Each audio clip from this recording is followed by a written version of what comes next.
यहाँ सत्संग होता है, अलग अलग संतों का आना होता है। बातें तो सभी सदगुरु कबीर साहब जी के ही विचारों के आधार पर होती है, लेकिन सबकी शैली अलग होती है। कुछ विचारों को बताने का ढंग अलग हो जाता है, लेकिन मूल सिद्धांत पारख का विचार एक सा होता है। पारख के विचार रखने वाले संत कभी भी ये नहीं कहेंगे कि इस जीव का, इस आत्मा का, चेतन का कोई उद्धारक है। कोई भी संत आके नहीं बताएगा कि जीव से अलग कोई शिव है। सब यही कहेंगे, क्योंकि सदगुरु कबीर साहब का यही सिद्धांत है। दिल माँ खोज दिलहि माँ खोजो इह करीमा रामा, कस्तूरी कुंडल बसे मृग ढूंढे बन माहि, ऐसे घट घट राम है दुनिया जानत नाही। हृदय निवासी जो सबको महसूस होता है कि मैं हूँ, अपने आत्म अस्तित्व का आभास सदैव बना रहता है। कोई कह सकता है कि मैं आत्मा नहीं मानता। आपका नहीं मानने से वो नहीं हो जाएगा, वो हाँ ही रहेगा। गुरुदेव जी एक बात कहा करते थे, जैसे मैं अंधेरे कक्ष में बैठा हूँ, किसी ने आके पुकारा, साहेब जी, लाइट नहीं जलाया था। मन था कि अकेले में शांत बैठूं और बोलना भी नहीं चाहता था, लेकिन वो पुकारे जा रहा है, साहेब जी। अंत में बोलना पड़ा। ऐसे ही बोला जैसे कोई कह दे मैं नहीं हूं। अब मैं नहीं हूं कहा तो सामने वाला क्या कहेगा? इसका मतलब आप हैं, है ना? अर्थात नहीं को भी बताने के लिए किसी का होना जरूरी है, किसी का होना जरूरी है। ये बहुत प्रसिद्ध वाक्य संत लोग बताया करते हैं, डेकार्ट की बात, I think therefore I am. मैं सोचता हूँ इसलिए मैं हूँ। इसको वैसा कहना चाहिए, ये भी ठीक है, उनका तरीका गलत नहीं है, वो भी सही है। लेकिन मैं हूँ इसलिए मैं सोचता हूँ। देखिए, होना और सोचना, आपका अस्तित्व हो सकता है बिना सोचे भी, ये भी सच है, बिना सोचे भी।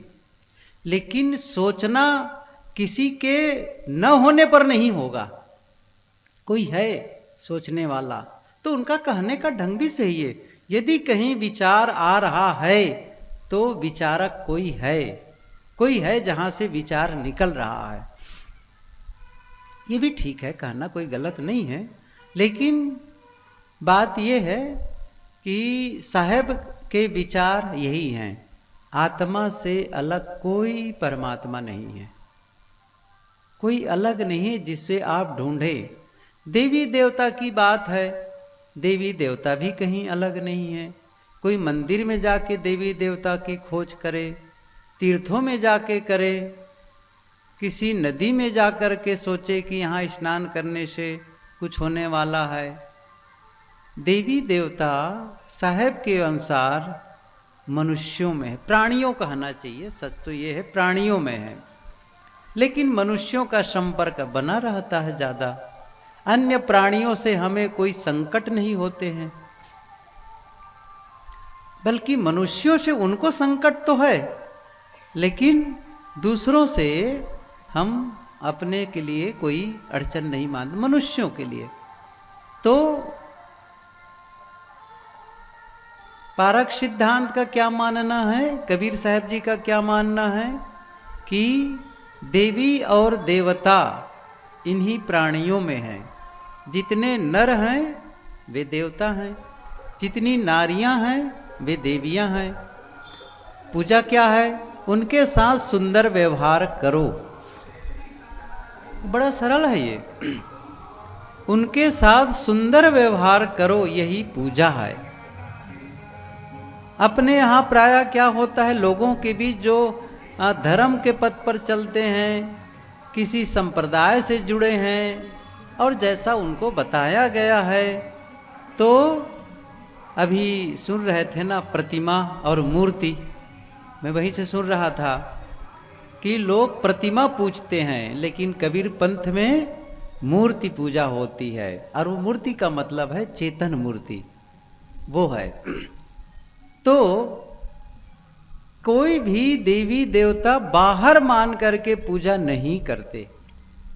क्या करते हैं? प्राणियों को उन्हीं के साथ सुंदर बर्ताव करना, यह असली पूजा है। बाहर के देवी देवताओं की पूजा करके लोग लौट आते हैं, जो वस्तुतः किसी धातु से बनी है, पत्थर से, लकड़ी से या मिट्टी से एक आकृति बनाई गई है मनुष्य की, और ये माना गया कि भाई ये ऐसी देवी है, चाहे वो काली की मूर्ति हो या बना लिए हों, और दुर्गा की बना लिए, गणेश की बना लिए, बहुत सारे सबकी, और जा कर के पूजा कराए। क्या हुआ इससे? कुछ हुआ? कुछ नहीं। आपके जीवन में कौन सा परिवर्तन आया? अभी मैं पिछली ही जगह था तो पूछा, ये जो पूजा करते हो, किसके लिए करते हो पूजा? उनके लिए करते हो कि अपने लिए करते हो? मान लो कोई भगवान राम की प्रतिमा के सामने जाकर के पूजा करता है, तो भगवान राम के लिए करते हैं कि अपने लिए करते हैं?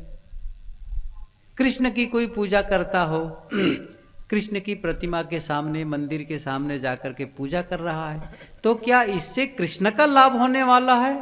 कृष्ण का लाभ मिले इसलिए करते हैं कि अपने लिए करते हैं? ये बात समझ में नहीं आ रहा है मैं कह रहा हूं, वो नहीं आ रहा है क्या? माताओं को आ रहा है कि नहीं आ रहा है? किसके लिए पूजा करती हो, ये समझ में आ गया?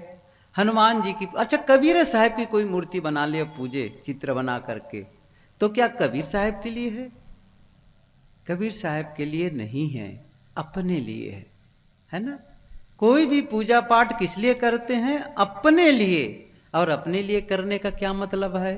अच्छा कोई करता भी है, करो, लेकिन उसका लाभ किसको मिलेगा? आपको मिलेगा। वो लाभ कौन सा होगा? अब कोई सौदेबाजी करे, मेरा धन बढ़ जाए, पुत्र प्राप्त हो जाए, नौकरी लग जाए, स्वास्थ्य ठीक हो जाए। देखिए एक चीज आप समझें, जीवन के, दुनिया के जो नियम है ना, नियम को जिस दिन आप समझ लेंगे ना, सारी बातें खत्म हो जाएगी। एक दिन गुरुदेव जी का प्रवचन मेला क्षेत्र में जब हम लोग थे, तो सुबह सुबह गुरुदेव जी का प्रवचन सुना करते लगता था, तो मैं जहाँ मेरा निवास था बैठे बैठे सुन रहा था, प्रायः सुना करता था साहब के विचार। कह रहे थे द्रव्य में गति है। अब कह क्या रहे थे, वो तो जो कुछ है वो बताते थे उसी चीज को। द्रव्य में गति है और वो गति स्वतः है, बस इतनी सी बात तो समझ लेनी है, बात की सब हो जाएगा इसी से, इतनी सी। अब समस्या क्या है, लोगों का मानना है कि गति देने वाला कोई चेतन है।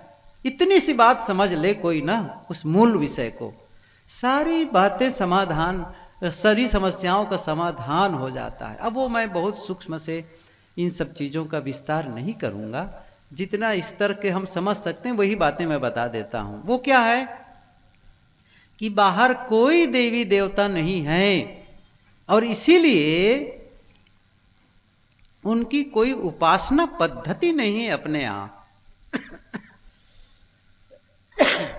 कबीर साहब जी के विचारों को पढ़ के जान सकते हैं आप। उनकी पूरी वाणियों में कोई उपासना पद्धति नहीं बताई गई है। ये कहा गया है संत महंतो सुमरो सोई, तेहि साहेब के लागव साथा, दुई दुख मेट के हो सना था।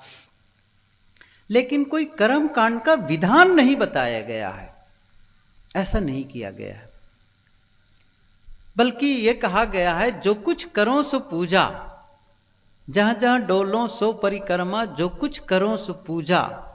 क्योंकि चित्त की दशा इतनी अच्छी हो गई है कि वो उनके लिए पूजा ही है, फिर सारे काम पूजा रूप हो जाते हैं। यदि शुभ मन से, पवित्र मन से जो आप काम करते हैं वो पूजा ही है, और अशुद्ध मन से जो आप काम करते हैं, कलुषित मन से जो आप काम करते हैं, यदि वो पूजा भी करते हैं ना, वो भी पूजा नहीं है, फिर वो भी विकार है। सोचो, कोई मंदिर में जाकर नाराज होकर के मंदिर में जाए, या भगवान के लिए ही नाराज हो जाए, मेरे अनुसार कर नहीं रहे हो मांग को, मेरी मांग पूर्ति नहीं कर रहे हो, अब क्या होगा? वो कोई पूजा है? पूजा का मतलब है जिससे मन की कोमलता बढ़े, चित्त की शुद्धि हो, चित्त में पवित्रता आए, निर्मलता आए, यही तो महत्वपूर्ण है। और ये नहीं हुआ, क्या होगा मतलब उस पूजा से? नहीं, कोई मतलब नहीं है, इससे कोई मतलब नहीं है। आप खुद झांकें, क्या मेरे भीतर की पवित्रता बढ़ रही है, मेरे अंदर की कोमलता बढ़ रही है, मेरे शब्दों में सुधार आ रहा है? आप महत्वपूर्ण हैं। आपका जीवन सुधरता चला जाए, सुंदर होता चला जाए, आनंद का अनुभव करने वाला हो जाए, तभी तो पूजा पाठ का मतलब है। अच्छा, मान लो कोई मूर्ति पूजा नहीं करता, कोई कहता है मैं सत्संग ही करता हूं, मैं ध्यान ही करता हूं, तो इसका क्या मतलब है? ठीक है, कोई ईश्वर बाहर मानता है, कोई ईश्वर घट में मानता है, कोई देवी देवता मंदिर मूर्ति में किसी पत्थर इत्यादि के में बना करके मान लेता है, और कोई कहता है नहीं, चेतन प्राणी ही है।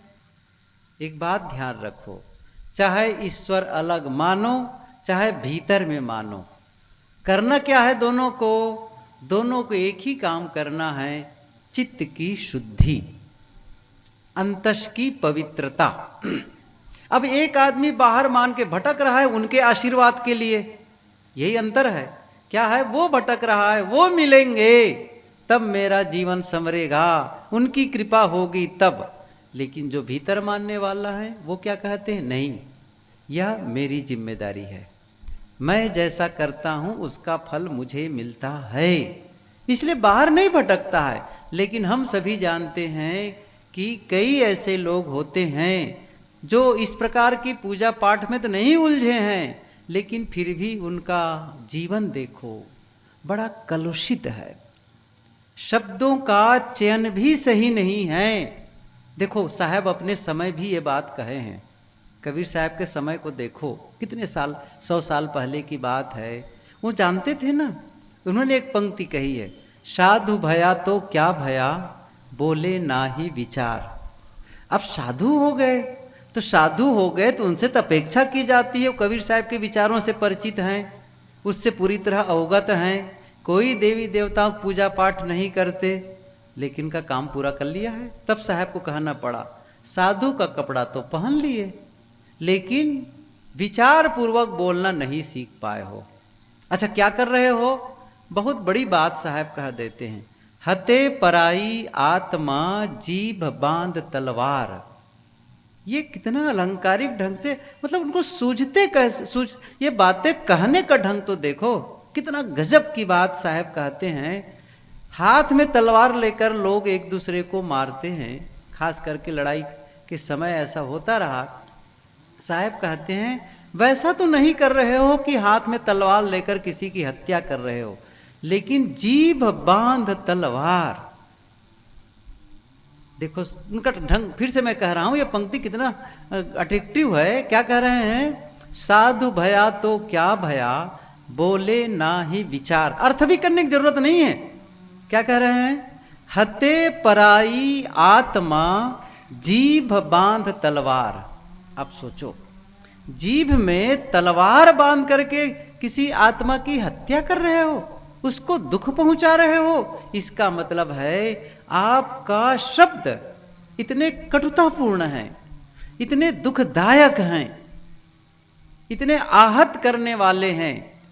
होता नहीं है, कितनी बातें होती हैं, कहते नहीं है कहीं औजार से कहीं कोई चोट लग जाए तो उसका घाव तो भर जाता है, लेकिन ये शब्दों का घाव, साहब की पंक्ति भी है, एक शब्द करे औषधि, एक शब्द करे घाव, ये तो साहब ने कहा भी है।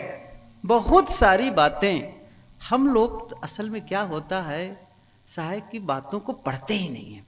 मैं सही बताऊं, जब पढ़ेंगे, देखो करते कितना है ये सेकेंडरी है। मैं एक बात बताऊं आपको, कुछ लोग क्या कहते हैं, अरे बहुत जान लेने से क्या होगा, बहुत पढ़ लेने से क्या होगा, आचरण में तो आना चाहिए। मैं उनसे पूछता हूँ, अच्छा आचरण में कब आएगा? अच्छा छोड़ दो, सत्संग छोड़ दो, पढ़ाई छोड़ दो, तब आ जाएगा आचरण में? अच्छा तब भी तो नहीं आएगा।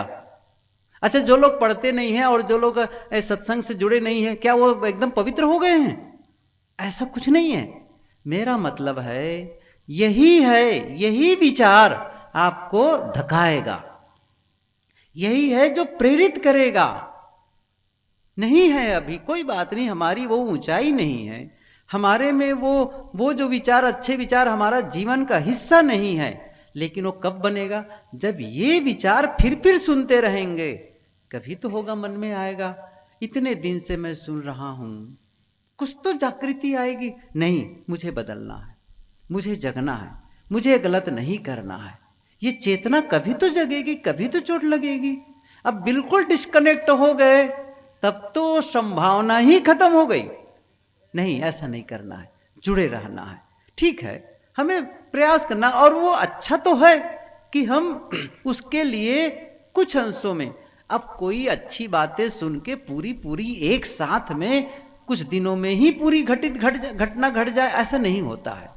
शनय शनय, वो उपनिषद में भी बात आई है, यत यह क्षीण दोषा अंतः शरीरे ज्योतिर्मयो ही शुभ्रो यम पश्यन्ति यत यह क्षीण दोषा यत्न पूर्वक। धीरे धीरे, साहब की पंक्ति याद करो, करत करत अभ्यास ते, आया ना? अभ्यास का मतलब प्रैक्टिस, रिपीटेशन किसी काम को। एक ही दिन में कोई महारत हासिल नहीं हो जाता है। जिस खिलाड़ी को आप आज गोल्ड मेडल लेते हुए देखते हैं, उसके पहले उनके संघर्ष को, उनके अभ्यास को देखे हैं। जिन्हें आज आप विद्वान कहते हैं, उनकी मेहनत को देखे हैं। सोचो, आज हम लोग आश्चर्य व्यक्त करते हैं गुरुदेव जी का, इतनी सारी पुस्तकें लिख डाले। समझ रहे ना? इतनी सारी पुस्तकें लिख डाले, कैसे लिख डाले? इतना काम कर डाले, कैसे कर डाले? उसके पीछे की मेहनत को देखे हैं। मैं ज्यादा तो नहीं जानता, लेकिन जब वेद लिख रहे थे गुरुदेव जी, वेद क्या कहते हैं, उस समय जब हम लोग मिलने जाते थे किसी काम से, उनकी विशेषता क्या थी, कक्ष के सामने खड़े हो जाते थे, दरवाजे के पास में। अब मुझे तो ये भी याद है, कई बार तो मैं बंदगी कर लेता था तो भी ध्यान नहीं देते थे, इतने मगर रहे। मैं सच कह रहा हूँ, ये ऐसा नहीं कि मैं कोई किसी की सुन की बात, मैं सही बता रहा हूँ। जब कई बार साहब बंदगी, अब एकदम जोर से नहीं बोल सकते थे उनके सामने, तो बंदगी कर लिए तो भी नहीं। फिर उसके बाद जब वो कुछ सोचते तब आँख खोलते, अच्छा, फिर कलम रख देते थे, हाँ बताओ कैसे आए हो, और फिर बातें कहते थे, अमुक अमुक बातें थी। ज़्यादातर तो डिस्टर्ब करते नहीं थे, लेकिन कोई ऐसी बात होती थी कहना पड़ जाता था तो जाते थे। लेकिन ऐसा नहीं कहते थे कभी भी, गुरुदेव जी की विशेषता बताऊं कि इस समय मुझे क्यों डिस्टर्ब किए, कभी नहीं कहे, कभी नहीं कहे। मतलब एक बात मैं कहना चाहता हूं, वो कभी डिस्टर्ब होते ही नहीं थी, सबसे बड़ी बात यही है। मतलब इतना उनके भीतर की जो स्थिति थी कि कैसे होती थी, जैसे ही उनसे बात पूरी होती, हम दरवाजे के पास वापस आते और जब लौट के देखते तो उनकी कलम फिर शुरू हो जाती। ये जुड़ाव होता था। अब उनकी इतनी मेहनत, कितना अध्ययन उन्होंने किया, और तब जाकर के वो पुस्तक आई। तो यदि उनकी मेहनत को देख लेते, साधना और तपस्या को देख लेते, तो उनके जो परिणाम जीवन में आए हैं, उन्होंने जो समाज के लिए किया है, उसको लेकर कोई आश्चर्य व्यक्त न करते। बस माइकल एंजेलो ने ये बात कही है। माइकल एंजेलो का उदाहरण कभी कभी दिया करता हूँ, आज अवसर नहीं है उसको देने का। लेकिन वो विश्व प्रसिद्ध चित्रकार और मूर्तिकार दोनों, वो चित्रकारी भी बहुत बढ़िया करते थे। आज भी उनकी बनाई मूर्ति वहाँ इटली के फ्लोरेंस नगरी के एक म्यूजियम में स्थापित है। और डेविड की जो मूर्ति बनाई है वो तो आज भी आप गूगल में देख सकते हैं। अभी भी मैं तो एक दिन पढ़ रहा था उनके विषय में, फिर से माइकल एंजेलो के विषय में, तो फिर से मैंने कहा डेविड की मूर्ति बड़ी प्रसिद्ध है। तो मैंने सर्च किया गूगल में, एकदम से सामने आ गया 17 फीट ऊंचा बहुत लंबा मूर्ति, एकदम निर्वस्त्र है, बहुत बढ़िया बना है वो। तो खैर वो विषय अलग है। मैं ये कह रहा था, उसने क्या कहा, मेरी कला को देख करके, मेरी मूर्ति या चित्र को देख करके लोग आश्चर्य व्यक्त करते हैं, लेकिन उसके लिए जो मैंने मेहनत की है ना, उसको देख लिए होते तो आश्चर्य की जरूरत नहीं है। प्रसंग ये था कि हम सभी अपने जीवन में भी यदि ये निर्णय ले लें, कोई बात नहीं, मैं थोड़ा थोड़ा शुरू करूं। मैं तो कहा था ना कि आज जिनको आप टॉप में पहुंचे हुए देखते हैं, कितना अभ्यास किया उसने, बहुत किया है। हम लोग कितना करते हैं देखो जरा से। कई बार मैंने पूछा इस बात को कि लोग क्या कहते हैं, सुख शांति का जीवन, यही तो होता है ना, सुख शांति का जीवन, आनंद का अनुभव करूं, मैं अपने मन में शांति का अनुभव करूं। अब सोचो जरा से, ये सबकी कामना होती है, लेकिन उसके लिए कितना समय निकाले आप। सुबह उठते हैं, दैनिक क्रियाकलापों को आप कर लेते हैं, शौच निपट लिए, ब्रश कर लिए, दतोन कर लिए, स्नान कर लिए, घर का काम निपटा लिए, फिर कुछ खा पी करके या टिफिन ले करके आप चले गए काम में, ठीक है। अच्छा, काम से लौटे शाम तक के, फिर क्या किए, फिर थोड़ा से बाल बच्चों से मिले जुले, कुछ टीवी इत्यादि देखे, और फिर भोजन पानी कर लिए, और कुछ बातचीत करते हुए बिस्तर पर चले गए, हो गया। यही तो है रोजमर्रा का नियम, यही सब तो करते हैं। अब ये बताइए, इस पूरे रूटीन में, दैनंदिनी में आप देखेंगे अपने जीवन को, कौन सा ऐसा समय आपने निकाला जिससे आपने कहा यह मेरी शांति की साधना के लिए है। कितने लोग निकालते हैं? बहुत कम लोग, शायद ही कोई निकालता, बहुत ही कोई होगा रेयर केस में। जब आप उसकी साधना ही नहीं करेंगे तो आपको लाभ कैसे मिलेगा? अपने आप तो नहीं हो जाएगा ना। अपने आप खेती नहीं होती, अपने आप दुकान नहीं चलती है, अपने आप ऐसा थोड़ी कि आप ऑफिस में, ठीक है आपकी ड्यूटी लग गई, आपकी नौकरी लग गई और ऑफिस जाना बंद कर दो, क्या तनख्वाह आपके अकाउंट में आ जाएगी? वैल्यू एड करना पड़ता है। पैसा वही को मिलता है जो वैल्यू एड करता है समाज के लिए, उसको मिलता है। तो मैं इसको थोड़ा सा इस ढंग से बताऊं। कैसे बताऊं? जैसे एक आदमी है, वो क्या चाहता है, मैं नई भाषा सीखूं। एक दूसरा आदमी क्या कह रहा है, मैं कोई संगीत में कोई वाद्य यंत्र बजाना सीखूं या गाना सीखूं। ऐसा उन्होंने मान के रखा। क्या रखा? मैं संगीत सीखना चाहता हूं, गीत गाना सीखना चाहता हूं, कोई यंत्र बजाना, इंस्ट्रूमेंट बजाना चाहता हूं। ऐसा उसने निर्णय लिया। किसी ने कहा मैं नई भाषा सीखना चाहता हूं। अच्छा, उसके बाद क्या करता है वो? रोज का वही काम है उसका, दैनिक का। सुबह उठना, घर का काम करके फिर काम में जाना, काम से लौटना। और क्या कहता है? इतना नहीं कहता, क्या कहता है? कहता है मैं सारे काम ईमानदारी पूर्वक करता हूं, और करता भी है, ये भी सच है।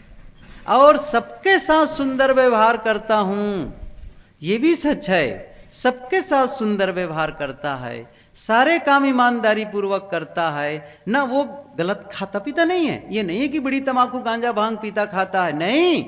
खाने में भी संयम, सब कुछ बढ़िया। इन सब के बावजूद वह आदमी नई भाषा नहीं सीख सकता है। समझ रहे हैं मैं क्या कहना चाह रहा हूं? साफ है ना? ये बड़े ईमानदारी से काम करो, भले सबके साथ सुंदर व्यवहार करो, भले संयममय जीवन जी रहे, क्या इसके साथ में आप नई भाषा सीख जाओगे? क्या आप कोई संगीत सीख जाओगे? नहीं सीखोगे। क्या करना पड़ेगा?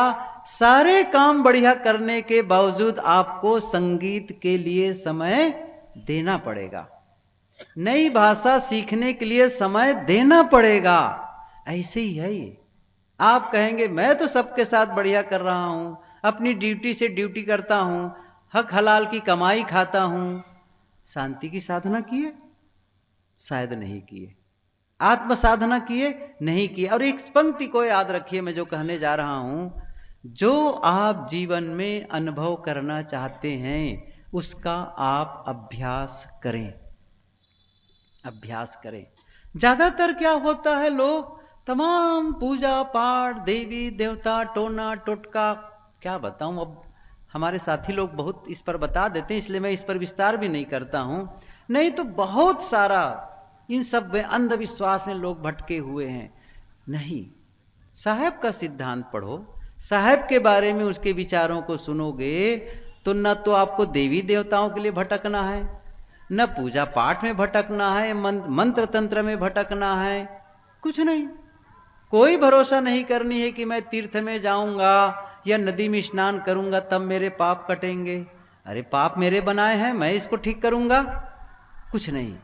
इसलिए सारे भ्रम और अंधविश्वास से, अभी मैं, मेरे साथी जब हम लोग कहीं जा रहे थे तो रास्ते में एक समाचार दिखाए। क्या दिखाए? अभी कुंभ मेला में जहां जाकर के लोग नहाते हैं ना, संगम में नहाते हैं, वहां का पानी इतना प्रदूषित हो चुका है कि स्नान करने लायक भी नहीं है।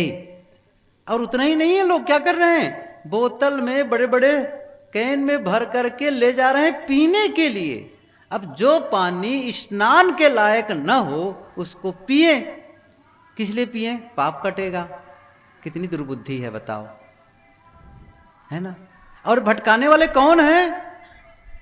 कौन है भटकाने वाले, समझ रहे ना?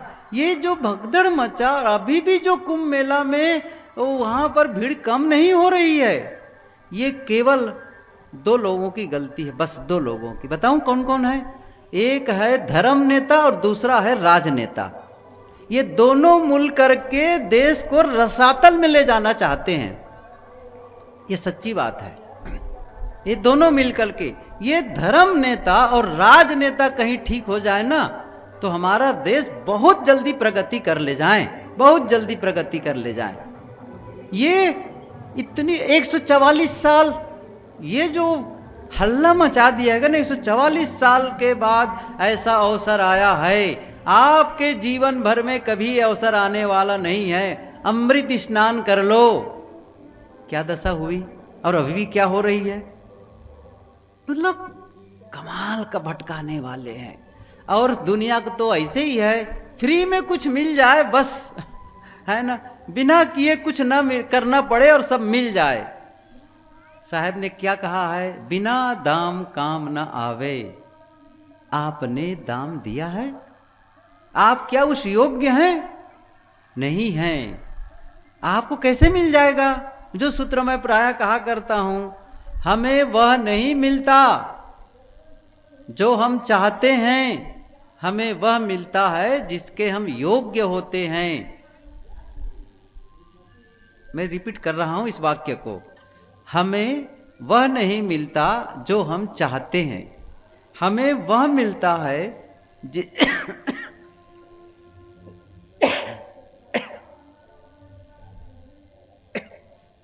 जिसके हम योग्य होते हैं। कैसे? जैसे एक विद्यार्थी है, वो ये चाहता है मैं परीक्षा में फर्स्ट एंड फर्स्ट आऊं, या फिर इस पूरे राज्य में टॉप 10 में मेरा मेरिट में मेरा नंबर आए, ऐसा चाहता है। क्या चाहने से आ जाएगा? कब आएगा? जब उसकी योग्यता होगी।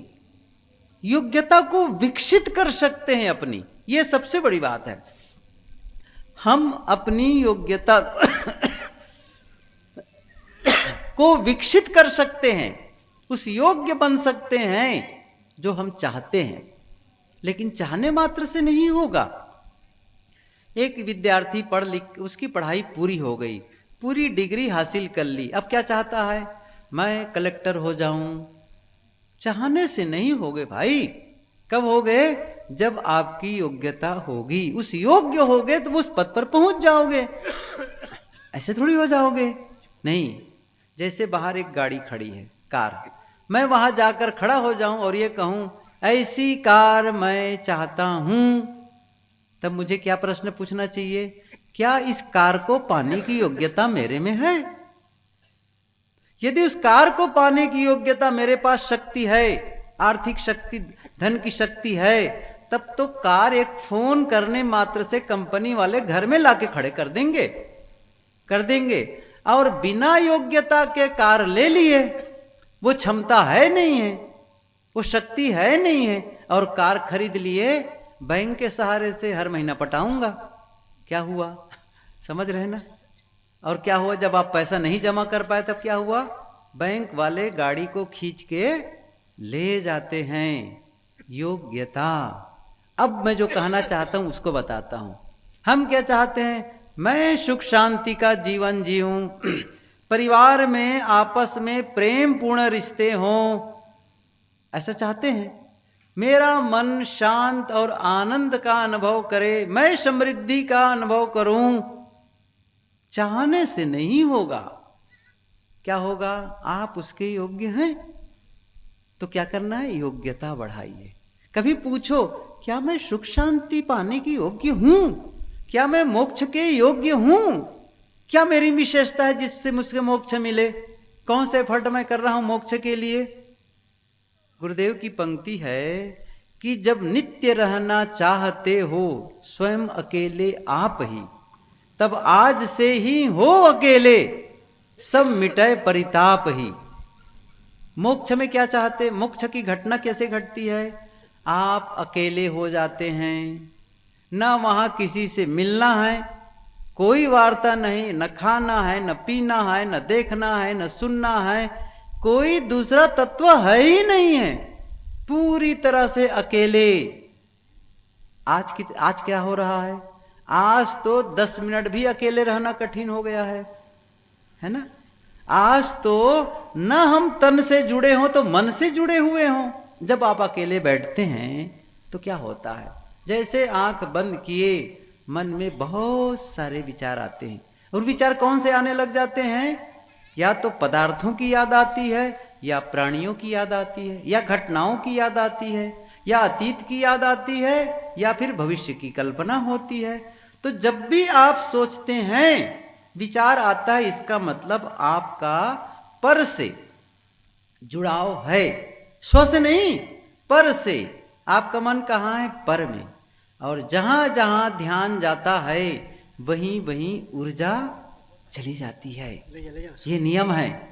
इसलिए आप दूसरे से अब क्या करना है? आप चाहते हैं सदा अकेले रहना। जब नित्य रहना चाहते हैं स्वयं अकेले आप ही, अब क्या करें? तब आज से ही हो अकेले। उस अकेलेपन का रोज अभ्यास करो। करते ही नहीं है। अब कहेंगे मेरी मुक्ति होने वाली है, आप कहेंगे मैं शांति का अनुभव करूं, तो शांत रहना तो शुरू करो, वो महसूस करो। कुछ देर समय निकाल कर कहो ये समय शांत, कोई विचार नहीं, एकदम मौन, कुछ नहीं चाहिए कि दशा में आओ। कोई प्रैक्टिस ही नहीं है, कभी अकेले बैठने का अवसर ही नहीं निकाल पाते हैं। कैसे हो पाएगा? जीवन कैसे बदलेगा? कभी संकल्प नहीं ले पाए इस अवगुण को, इस कमी को मैं आज से अलग चलता हूं, इसको छोड़ता हूं, कुछ नया अध्याय जीवन में जोड़ता हूं, कुछ नया सद्गुण जोड़ता हूं जीवन में। तो आप कहेंगे अपने आप हो जाएगा, नहीं होगा। तो मेरा एक सूत्र जो मैंने कहा था, क्या कहा था? हमें वह नहीं मिलता जो हम चाहते हैं, हमें वह मिलता है जिसके हम योग्य होते हैं। और मैं फिर से कह रहा हूं, हम अपने जीवन में योग्यता विकसित कर सकते हैं। जन्म से बुद्ध भी बुद्धत्व का अनुभव नहीं किए थे। कितनी साल साधना किए, पहले तो घर गृहस्थी में थे, बाद में जाकर के तपस्या किए, बहुत सारे संतों से मिले, तब भी उनको संतुष्टि नहीं मिली। फिर उन्होंने साधना की, कितनी तपस्या की, तब जाकर के वो स्थिति आई। कबीर साहब जी जन्म से थोड़ी कबीरत्व को प्राप्त कर लिए थे, कोई भी नहीं करते हैं। धीरे धीरे यत्न करके वो अपनी योग्यता को विकसित करते चले जाते हैं और उस दशा में पहुंच जाते हैं। आप सब भी कर सकते हैं। छोटी बात मैं थोड़ी कर रहा हूं, छोटी शुरुआत करो। छोटी शुरुआत क्या कहा? छोटी शुरुआत करो। एक निर्णय ले लो। किसको सुधारना है? चलो हम कहें विचारों को हम नियंत्रित नहीं कर सकते, शब्द को तो कर सकते हैं। आप कहेंगे मन में तो बहुत सारे विचार चलते रहते हैं, उसे नियंत्रण करना तो बहुत मुश्किल है। ये तो गीता में बात आई है, वायुरुष दुष्करम चंचलम ही मना कृष्ण परमाति बलवत दृढ़म, ये भी कहा गया है। नहीं कर सकते, मैं मान गया। लेकिन शब्दों को तो आप नियंत्रित कर सकते हैं। कम बोल सकते हैं, धीरे बोल सकते हैं, काम के शब्द बोल सकते हैं, मौन रह सकते हैं। नहीं करते हैं। न शब्द की साधना, न मन की साधना, न इंद्रियों की साधना, न खाने पीने में संयम। अपने आप तो नहीं होगा। सही है, अपने आप नहीं होगा। ये मेहनत करनी पड़ेगी। रोज करो थोड़ी देर बैठ करके। नहीं, यह मेरा आधे घंटे का टाइम, 1 घंटे का टाइम अपने जीवन को संवारने के लिए है, अपने मन को तराशने के लिए है। ये थोड़ा समय निकालो। और मैंने कहा ना कि अपनी योग्यता को विकसित करो। और एक दूसरी बात, मैं बहुत कठोर वाली बात बताने जा रहा हूं। बहुत कठोर है एक वाक्य जो कहने जा रहा हूं। यदि आप वर्तमान में दुखी हैं, अशांत हैं, बीमार हैं, गरीब हैं, या आपस में लड़ाई और झगड़े में फंसे हुए हैं, इसका मतलब समझ रहे हैं? आप उसी की योग्य हैं। कठोर है ना, इसको संभालना। आप उसी की योग्य हैं। आपने ही उसको आमंत्रित किया, आपने ही उसको पैदा किया है अपने जीवन में। और मैंने कहा ना, आप जिसके योग्य होते हैं वह मिलता। आप दुख के योग्य थे, इसलिए दुख मिला।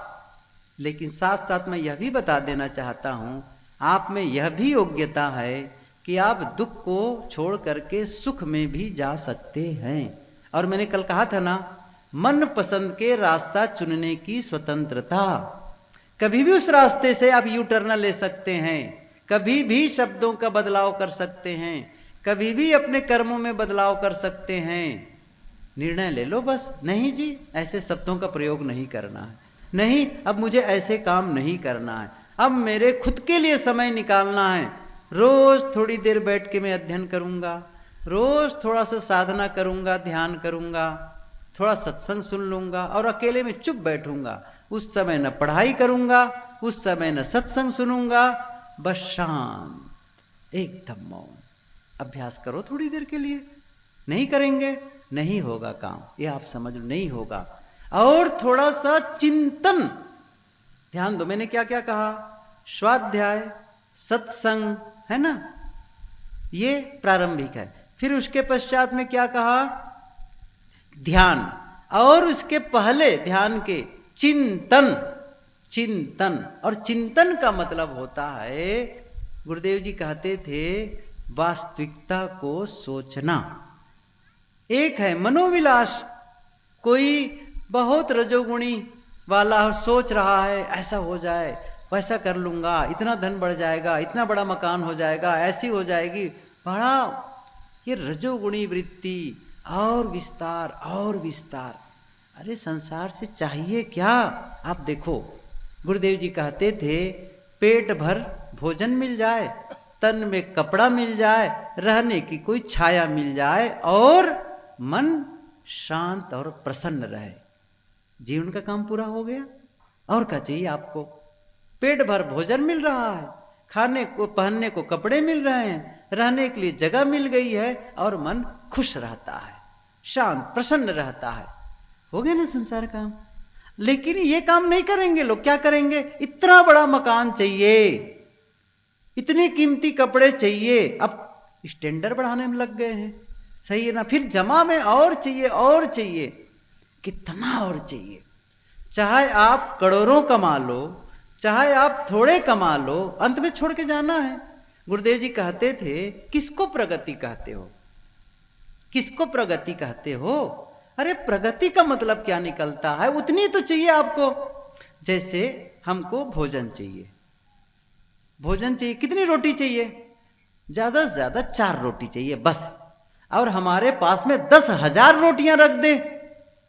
अब माने प्रगति हो गई, क्या करेंगे 10,000 रोटी को? अरे दूसरों में बांट दो, नहीं तो और परेशानी के कारण हो जाएगा। कपड़े चाहिए, अच्छा मैं पूछूं माताओं से, आपकी साड़ियां, आपके घर में आपकी साड़ी कितनी है? कितनी साड़ियां हैं आप लोगों के पास में? क्या कहेंगे? साहब जाके गिनना पड़ेगा, सही है ना? और सच बताऊं, 2-3 साल भी कपड़े ना खरीदें तो भी पर्याप्त कपड़े हैं, लेकिन अभी जाने दो तीजा, नहीं मुझे कपड़े चाहिए सही है ना? और सोने चांदी गहने बनाए रखते हैं। और कई लोग बड़े बड़े शहरों में जानता हूं, मुझे बताया गया, मैं क्या जानूं उसे, असली गहने को लाकर्स में डाल देते हैं और नकली गहने पहनकर लोगों के बीच जाते हैं। अब बताओ, उस लाकर्स में चाहे वो सोना डाल के रखो चाहे पत्थर डाल के रखो, उससे क्या फर्क पड़ने वाला? जिसका उपयोग ही नहीं करना है तो मतलब क्या है? और पूरे जीवन में उपयोग नहीं करना है, कोई जरूरत है? मैं ये कह रहा था, मकान छोटा हो मकान बड़ा हो, काम चल जाता है।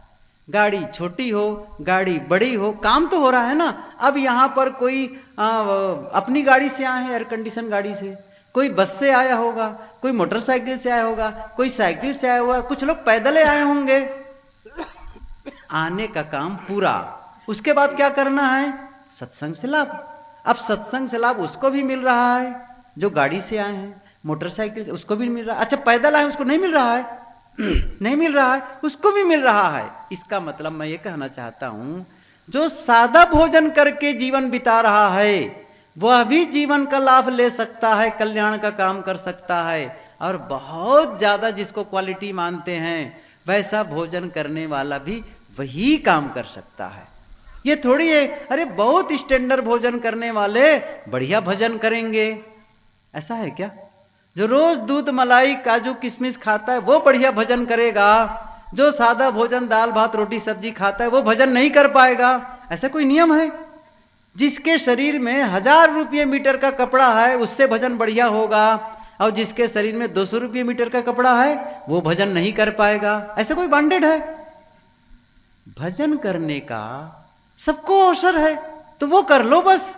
अब क्वालिटी स्टैंडर्ड बढ़ाने में आप जीवन को खपाए चले जा रहे हो, क्यों खपा रहे हो? कुछ नहीं है।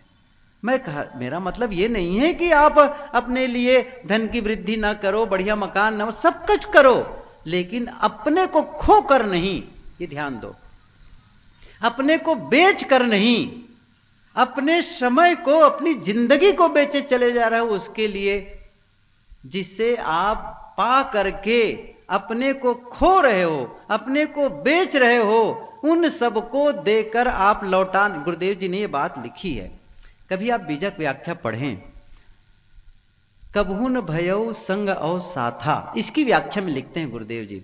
क्या लिख रहे हैं? लिखे हैं कि आप जीवन में जो आपको समय मिला है, जो जीवन मिला है और शक्ति मिली है, उसमें आप धन कमा सकते हैं और बहुत सारी पढ़ाई लिखाई विद्या अर्जित कर सकते हैं, ऊंचे पद पर जा सकते हैं, बहुत कुछ कर सकते हैं, लेकिन उन सबको देकर अपने जीवन के समय को लौटा नहीं सकते हैं। कितनी बात साहब कह रहे हैं। कहाँ लगा रहे हैं अपने समय को? साधना में लगाओ, आत्म कल्याण में लगाओ। बहुत बहुत सारा आप इकट्ठा कर लिया और मन अशांत, दुखी, क्लांत, जब इस दुनिया से जाने लगे तब कैसे गए? पछताते पछताते। क्या बताएं, यह नहीं हो पाया, वह नहीं कर पाया, इतना जीवन सुंदर सुंदर जीवन मिला था, लेकिन मैं अपने मन को निर्मल नहीं कर पाया, अमुक आदमी को क्षमा नहीं कर पाया, अमुक से क्षमा नहीं मांग पाया, अमुक से कह नहीं पाया कि मैं तुमसे बहुत प्रेम करता हूं, आप मेरे लिए बहुत महत्वपूर्ण है, कह नहीं पाया। ये अफसोस भरा समापन जीवन का, ये जीवन की हार है, अफसोस भरा समापन। लेकिन एक संतुष्टि भरा समापन जीवन का आप कर सकते हैं। मैं जिसके लिए जीवन पाया वह काम मैंने कर लिया है, मैं संतुष्ट हूं इस जीवन को पा करके। कौन करेगा इसको? साहब की पंक्ति याद करो, आए हैं सो जाएंगे राजा रंग फकीर, एक सिंहासन चढ़ी चले एक बंधे। सब लोग चाहते हैं क्या, मैं जब शरीर छोड़ूं मरूं तो मेरे लिए क्या आए, सिंहासन आए। अब फिर से याद करो, क्या सिंहासन की योग्यता है? आपने कौन सा ऐसा काम कर लिया है जिसके लिए सिंहासन आए? ज्यादातर तो जंजीरें मिलने की संभावना है। सही है ना, जंजीरें मिलने की संभावना है, क्योंकि जंजीर वाला काम किए हैं। मैं फिर से निवेदन कर रहा हूं, बार बार इस चीज को दोहरा रहा हूं, आप जंजीर कभी भी तोड़ सकते हैं, कभी भी वो सिंहासन पाने वाला काम कर सकते हैं। और वो क्या है? पवित्रता। शब्दों का सही चयन करो, सही शब्द बोलो, मन में सही विचार करो, अपने कार्यों को सही करो, वह करो जो आपके लिए भी अच्छा हो, दूसरों के लिए भी अच्छा हो। वह बोलो जो आपको भी अच्छा लगे, दूसरों को भी अच्छा लगे। वह सोचो जो आपके लिए भी अच्छा हो, दूसरों के लिए भी अच्छा हो। बस इतना तो करना है, कौन सा बड़ा काम करना है, इतना कर लो। और कभी कभी रोज थोड़ा बैठ लो, पूरी तरह से शांत, कोई विचार नहीं, कुछ नहीं चाहने की दशा में आ जाओ। बस ये कुछ थोड़ा सा अध्ययन कर लो, थोड़ा सुन लो, ये कुछ तो अपने जीवन में परिवर्तन लाओ। जब कुछ नहीं करोगे तो कुछ नहीं होगा, ये समझ लो आप। अच्छा, कुछ नहीं होगा नहीं है, बल्कि जीवन खराब होता चला जाएगा। यह अद्भुत है। जब आप उत्थान का काम नहीं करते हैं तो पतन अपने आप होता है, उसको करना नहीं पड़ता है। जिस खेत में आप फसल की कमाई नहीं करते हैं, बीज नहीं बोते हैं, घास तो अपने आप उगाती है, अपने आप उगाएगी घास। फसल के लिए तो मेहनत करनी पड़ती है, काम करना पड़ता है। और अच्छा बीज बोने के बावजूद, अच्छी कमाई करने के बावजूद घास उगाती है। गजब है ना ये। घास को क्या करते हैं? कृषि निरावहि चतुर किसाना, उस घास को निकाल। मतलब जब आप साधना के पथ पर चलेंगे, सही जीवन जीने लगेंगे, तब भी समस्याएं आएंगी, तब भी अवरोध आएंगे, तब भी हमारे मन में कुछ ऐसे संस्कार जो पुराने हैं वो उदित हो जाएंगे, हैरानी हो जाएगी, गलत विचार आ सकते हैं, उसे निकालते रहना है, हटाते रहना है। तो दो बातें मैंने कही खास, एक तो भ्रम और अंधविश्वास से अपने को अलग करो। दूसरी बात मैंने कही कि आप थोड़ा से साधनामय जीवन जियो, ये जरूरी है। कुछ देर अपने लिए निकालो, अपने स्वयं के लिए निकालो। जैसे आप व्यवसाय के लिए समय निकालते हो, जैसे परिवार के लिए समय निकालते हो, रिश्तेदारी में शादी में जाने के लिए समय निकालते हो, किसी के मरने में अभी जैसे आपके ससुराल में शादी हो जाए और कहे कि दामाद को अपने आमंत्रित करे घर वाले, उनके ससुराल वाले, अमुक दिन शादी है और आपको आ जाना है। और आपने जब समय आया, अरे बड़ा जरूरी काम है जी, मैं मुझे वहाँ जाना है, आप टाल दिए। बाद में 2 दिन के शादी के बाद पहुँचे ससुराल में, तब आपकी सासू माँ आपकी आरती उतारेगी, दमान बाबू दुलरू बड़ा समय से आ गए कह के। समझ रहे हो कितना गलत मानेगी वो। और क्या कहे, मुझे समय नहीं मिला शादी में आने का। सुनवाई होगी वहां, आपका बहाना चलेगा? नहीं चलने वाला है। जैसे वहां के लिए समय निकालते हो, ऐसे ही समय किसके लिए निकालो? खुद के लिए। खुद को तराशना है, खुद को संवारना है। अकेले बैठो, संकल्प लो, बस आज के बाद ऐसा जीवन नहीं करना है। अंदर अंदर में देखो, जिस जीवन को आप बाहर देखना चाहते ना, अंदर जीना पड़ेगा। अकेले में बैठकर अंदर अंदर मन से ही अंदर में खरादना होगा। मन में ही औजार है। ये साधना आंतरिक साधना है। कभी अवसर मिले तो बताऊं इस चीज को। आप मन ही मन में साधना करते हैं, ना आपका हाथ हिलेगा, ना आपके शब्द चलेंगे, चुप बैठे हैं और अंदर में वैचारिक साधना चल रही है। अंदर में ही तराश रहे हैं, ख्याल कर रहे हैं क्रोध कब आ जाता है, अमुक समय में, ठीक है, अब ऐसी परिस्थिति में मुझे कैसे रहना है, शांत। खाने के समय आता है, मैं अपने को रोक नहीं पाता हूं, वहां पर आप भीतर अकेले में क्या करें, मुझे संयम, शांत, कोई आकर्षण नहीं। अंदर अंदर क्या करें, जी रहे हैं उस चीज को, जो आप बाहर देखना चाहते हैं ना जीवन में, उसे आप अंदर जी रहे हैं पहले। इसका अभ्यास भीतर भीतर करने लगेंगे, और ये साधना जो नहीं करेगा ना, उसकी आध्यात्मिक प्रगति नहीं होगी, ये आप जान के चलो। क्रोध करने वाला आदमी जीवन भर क्रोध करता रहेगा। अश्लीलता में जीवन जीने वाला वो वैसे ही रहेगा, अंदर में विकार बना ही रहेगा। लेकिन अंदर में जिसने मेहनत की, अकेले में भीतर भीतर, जिसको साहब ने कहा ना, धुआं न प्रगट होए, वो दिखाई नहीं देगा लोगों को, नहीं देगा, लेकिन आप भीतर शांत, और वो तराश रहे हैं, वो खुरदरे हिस्से को तराश रहे हैं भीतर भीतर में। नहीं, ऐसा जीवन, मेरे शब्द ऐसे निकलना चाहिए, भीतर में बोल रहे हैं अपने आप को, खुद को सुना रहे हैं। अंतर्वार्ता ये बहुत जरूरी है, और खुद को तराशते चले जा रहे हैं। और तब जब जीवन निखरेगा ना, तब आपको महसूस होगा जीवन का आनंद। करो, हम सब करें, तभी जीवन का सुख मिलेगा।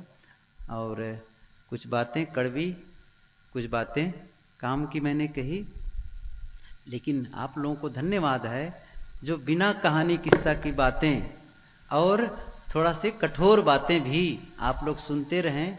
अच्छा, ये भी हो सकता है ना सुनेंगे तो जाएंगे कहाँ मजबूरी में सुनेंगे तो फायदा नहीं होगा। ये सुनो, नहीं मुझे भी करना है अपने जीवन को ठीक, और बस ठीक होता चला जाएगा। सबको धन्यवाद और साहेब बंदगी।